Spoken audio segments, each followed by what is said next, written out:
दोस्तों, एक बार की बात है। नारद जी विष्णु भगवान जी से मिलने गए।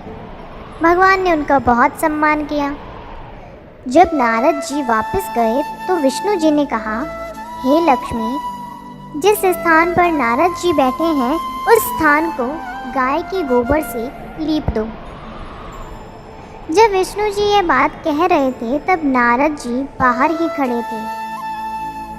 उन्होंने सब सुन लिया और वापस आ गए और विष्णु भगवान जी से पूछा, हे भगवान, जब मैं आया तो आपने मेरा खूब सम्मान किया, पर जब मैं जा रहा था तो आपने लक्ष्मी जी से ये क्यों कहा कि जिस स्थान पर नारद बैठा था उस स्थान को गोबर से लीप दो।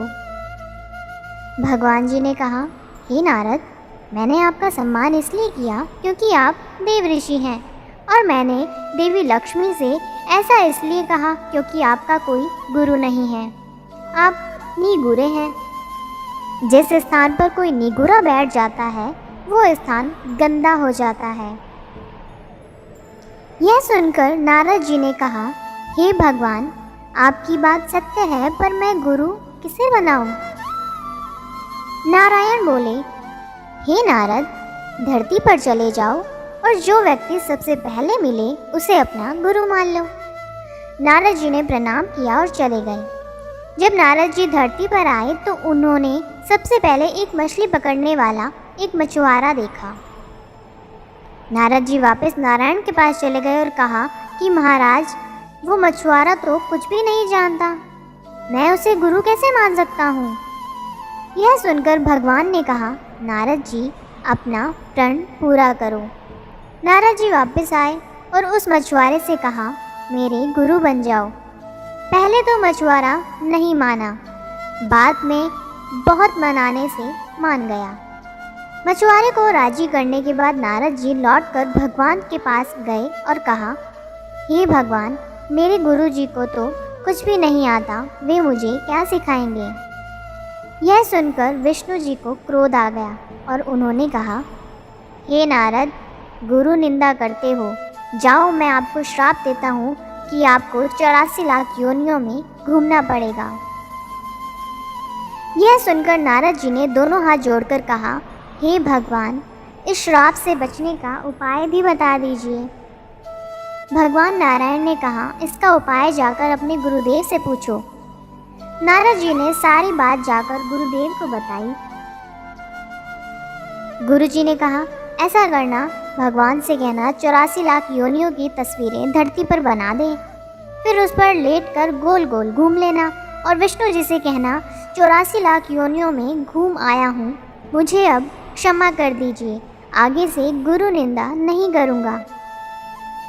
नारद जी ने विष्णु जी के पास जाकर ऐसा ही किया।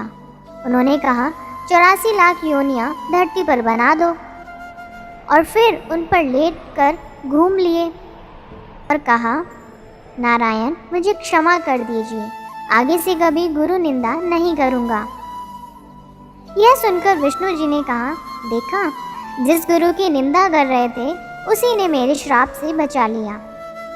नारद जी, गुरु की महिमा अपरंपार है। गुरु गूंगे गुरु बावरे, गुरु के रहिए दास, गुरु जो भेजे नर्क को, स्वर्ग की रखिए आस। गुरु चाहे गूंगा हो, चाहे गुरु बावला हो यानी पागल हो, गुरु के हमेशा दास रहना चाहिए। गुरु यदि नर्क को भेजे तब भी शिष्य को यही इच्छा रखनी चाहिए कि मुझे स्वर्ग प्राप्त होगा, अर्थात इसमें मेरा कल्याण ही होगा। यदि शिष्य को गुरु पर पूर्ण विश्वास हो तो उसका बुरा स्वयं गुरु भी नहीं करते।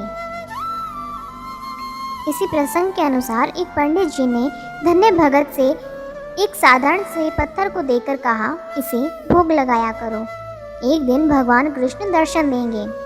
उस धन्य भक्त के विश्वास से एक दिन उस पत्थर से भगवान प्रकट हो गए। इसलिए कहा जाता है कि गुरु के वचनों पर विश्वास रखने वाले का उद्धार निश्चित है। एक बार एक सत्संगी सेवा करने के लिए आया हुआ था। 10 दिन की सेवा खत्म होने के बाद वो घर जाने वाला था कि एक दिन पहले उसकी टांग टूट गई। वह काफ़ी दुखी हुआ और उसके मन में ख्याल आया कि 10 दिन की सेवा की और उसके बदले में टांग टूट गई। मालिक तो सब जानते हैं। जब महाराज जी संगत को दर्शन देने के बाद अपनी कुटिया जा रहे थे तो रास्ते में उस भाई से मिले और उसके कंधे पर हाथ रखकर कहा कि आज रात को भजन पर जरूर बैठना।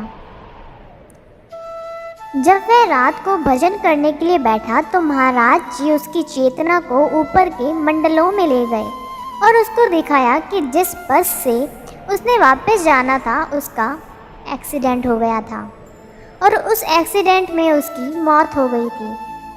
महाराज जी ने उसकी चेतना को उसका मृत शरीर भी दिखाया। क्योंकि वह अपने सद्गुरु की शरण में आया हुआ था, इसलिए महाराज जी ने उसके कर्म काट कर सिर्फ उसकी टांग ही टूटने दी। जब उसकी चेतना नीचे सिमटी तो उसका रो रो कर बुरा हाल हुआ और उसने अपने मालिक से अरदास की कि मालिक बख्श दो, बख्श दो। सार, सद्गुरु पर हमें पूरा विश्वास होना चाहिए। वो हमारा बाल विवाह का नहीं होने देते और जो हमारे साथ होता है उसमें कहीं ना कहीं हमारा ही अच्छा होता है। सत्संग में बताया गया, हम जो घड़ी, आधी घड़ी, घंटा, 2 घंटा भजन में बैठते हैं वो उस तरह है जैसे हम कोई बीमा पॉलिसी में थोड़ी थोड़ी रकम किश्तों के रूप में भरते हैं। फिर जब बीमा पॉलिसी पक जाती है तब एक बड़ी राशि हमें इंटरेस्ट के साथ, बोनस के साथ वापस मिलती है। ठीक उसी तरह थोड़ा थोड़ा किया भजन एक दिन बहुत बड़े ब्याज और बोनस के साथ हमें सद्गुरु एक साथ देता है। कतरे कतरे से तालाब और बूंद से सागर भरता है। हम यदि निस्वार्थ भाव में मिट्टी की एक टोकरी भी उठाते हैं तो सद्गुरु हमें उसकी भी मजदूरी देते हैं। आओ आज से हम भजन की बीमा पॉलिसी में थोड़ा थोड़ा भजन की किस्त अदा करें, फिर आगे गुरु पर छोड़ दें। वो हमारे आधे अधूरे भजन की लाज रखेंगे। फिर मिलेंगे दोस्तों एक नई कहानी के साथ। तब तक के लिए हंसते रहें, मुस्कुराते रहें, अपना ख्याल रखें और इसी तरह हमारे साथ जुड़े रहें। धन्यवाद।